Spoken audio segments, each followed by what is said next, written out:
नमस्कार, मैं हूँ राकेश कुमार यादव और आपका सत्य और झूठ में स्वागत है।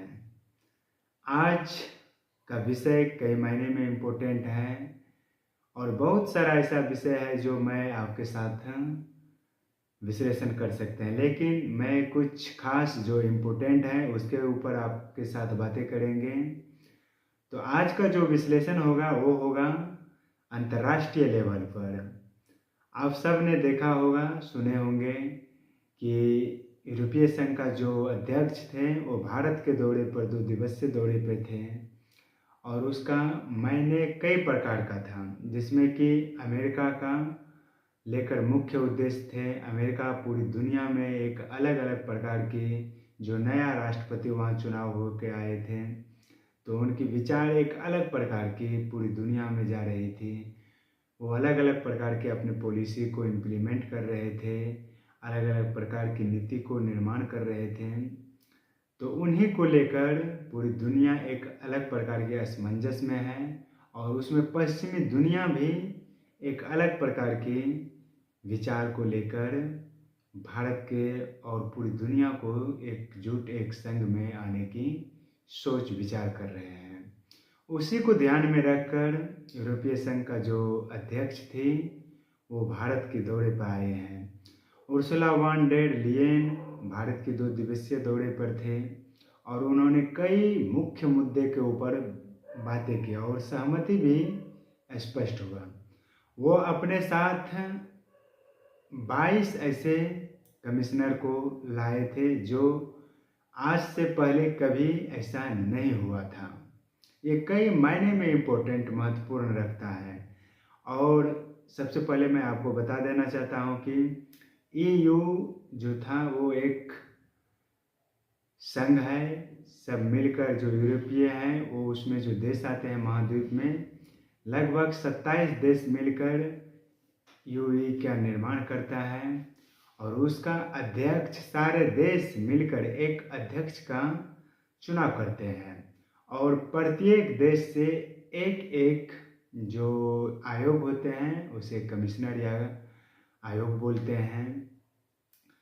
तो देखिए, भारत के दौरे पर अध्यक्ष और उनके साथ 22 कमिश्नर आए थे, तो ये कई मायने में इम्पोर्टेंट है और बताया जा रहा है कि इसका मुख्य उद्देश्य ये था कि अमेरिका द्वारा जो नई नई पॉलिसी वो ट्रेड को लेकर, व्यापार को लेकर आ रहे थे, उन्हीं को ध्यान में रखकर जो उर्सुला वॉन डेर लियोन जो भारत की दौरा की थी वो आए थे।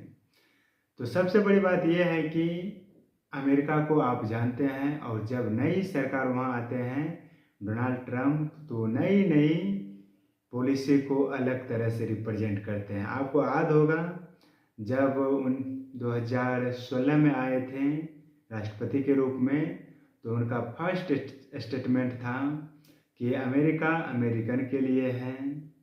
तो ये पूरी दुनिया में अलग प्रकार के माहौल क्रिएट किया था और अगर इसी प्रकार से सारे दुनिया का देश सोचें कि अमेरिका अमेरिकन के लिए है, तो कनाडा कनेडियन के लिए है, ब्रिटेन ब्रिटेनियन के लिए है, इंडिया इंडियन के लिए है, अगर सब इसी प्रकार के विचार स्पष्ट करके अपने अपने देश के हित को ध्यान में रखकर नागरिक को कहीं दूसरे को, चाहे वो गलत तरीके से हो या सही तरीके से नागरिकता नहीं ले दिया जाए, तो ये लिबरलाइजेशन, ग्लोबलाइजेशन, उदारीकरण का कोई मतलब नहीं रहेगा।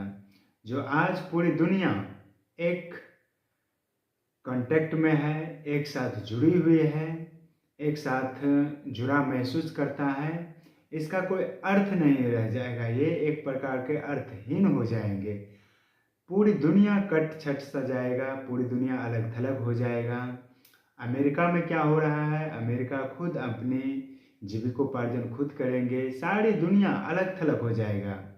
ये जो उदारीकरण शब्द हम सुनते हैं, वैश्वीकरण शब्द हम सुनते हैं, इसका कोई अर्थ नहीं रह जाएगा। तो हालांकि इस पर कोई खास असर पड़ा नहीं, लेकिन आज देखिए जो डोनाल्ड ट्रंप जी हैं वो नए नए विचार और नए नए अपना जो मंतव्य है वो पूरी दुनिया को अलग तरह से रिप्रेजेंट कर रहे हैं। उसी को ध्यान में रखकर यूरोपीय संघ की जो अध्यक्ष थी वो भारत के दौरे पर आए और ऐसा बहुत क्षेत्रों में वो सहमति जताई, दस्तखत किया। तो अब आपको अमेरिका ले जाना चाहूँगा मैं। अमेरिका का जो नवनिर्वाचित डोनाल्ड ट्रंप साहब थे, जिन्होंने अपना सत्ता जनवरी 2025 से ही संभाल लिए हैं, तो मुख्य बात ये था कि आज अमेरिका का जो नए राष्ट्रपति हैं उन्होंने एक नए प्रकार की घोषणा की है और वो नागरिक को सिक्योर कर रहे हैं। जो भी विदेशी नागरिक आएंगे उसके लिए सिक्योर कर रहे हैं। कई कई अखबार या कई ऐसे जो संपादक हैं उन्होंने अमेरिका को लेकर कहा है कि जो गोल्ड प्रकार के कार्ड जो प्रोवाइड किए हैं और इसके लेकर पूरी दुनिया में एक विरोधाभास जारी हो रहा है कि डोनाल्ड ट्रंप साहब ने पूरे तरीके से कहे तो 10,000 ऐसे कार्ड, गोल्ड कार्ड जारी किया है और वो जो नागरिक लेना चाहते हैं अमेरिका का, उसके लिए लगभग एक कार्ड को लेने के लिए 40 से 45 करोड़ की कीमत या लागत आएंगे। और कहीं कहीं बताया जा रहा है कि ये 1 लाख ऐसा कार्ड पूरी दुनिया को वो बेचेंगे, एक प्रकार से कहें तो। कहीं कहीं पर 10,000 ऐसा कार्ड, गोल्ड कार्ड जो है ये बेचेगा, ऐसा बातें आ रहे हैं। अगर 10,000 ये कार्ड, गोल्डन जो कार्ड है, ये अगर बेचा जाए या ऐसे व्यक्ति जो 40 से 45 करोड़ के रुपया में, अगर रुपये में इसको आका जाए तो खरीदेंगे, तो इससे ये है कि जो पैसेवान है, जो धनवान है, ऐसे लोग सिर्फ भारत में आ सकते हैं और वो आके यहाँ पर सिर्फ वर्कर काम कर सकते हैं, उससे ज़्यादा कुछ नहीं कर सकता है।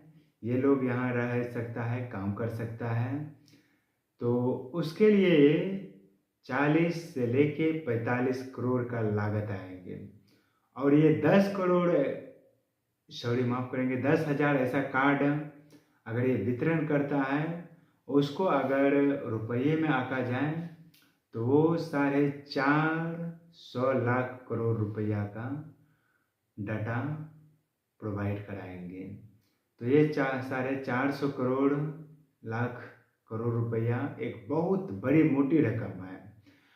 अगर 1 लाख कार्ड ये बेचता है, गोल्डन कार्ड, तो वो लगभग 44 लाख करोड़ रुपये में आएंगे।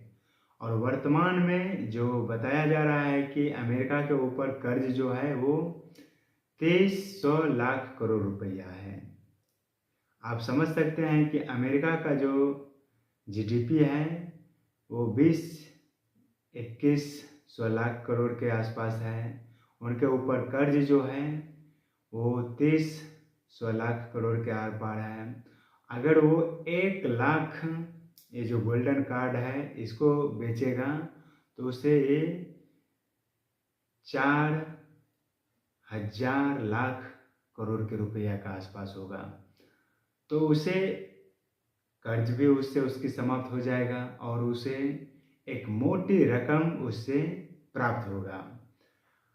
तो कुल मिला के ये कहा जाए तो ये एक अलग प्रकार की डोनाल्ड ट्रंप का नीति है और वो अपने आप को उस ऊंचाई, उस मुकाम पर ले जाना चाहता है, चाहे उसके लिए रास्ता कोई भी हो, किसी भी प्रकार की हो, उसे वो अपनाएंगे, उसे अपने अमल में लाएंगे।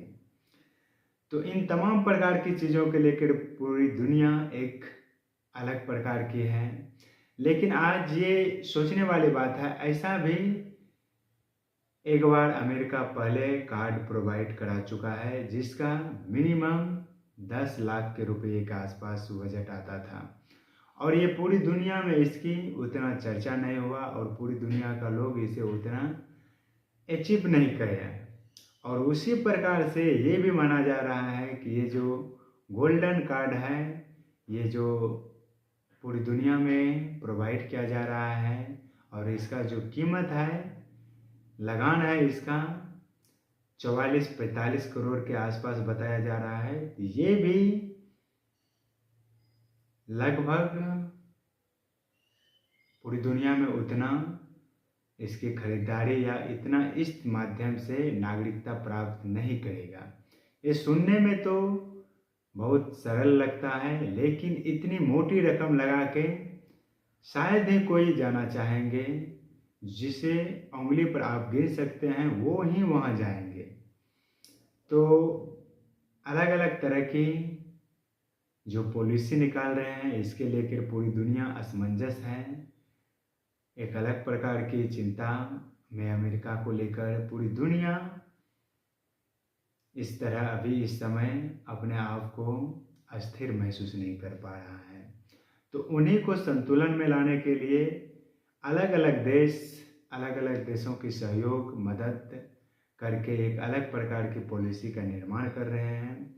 अगर अमेरिका इस तरह से चीज़ों को एडॉप्ट करते रहेंगे तो आने वाला दिन अमेरिका के लिए खुद उसके घर में ही एक चैलेंज का पार्ट बन जाएगा और अमेरिका एक अलग प्रकार का, चाहे वो आर्थिक स्थिति कहें या कुछ ऐसा कहें, जो खुद वो अपने आप में घिरता सा चला जाएगा।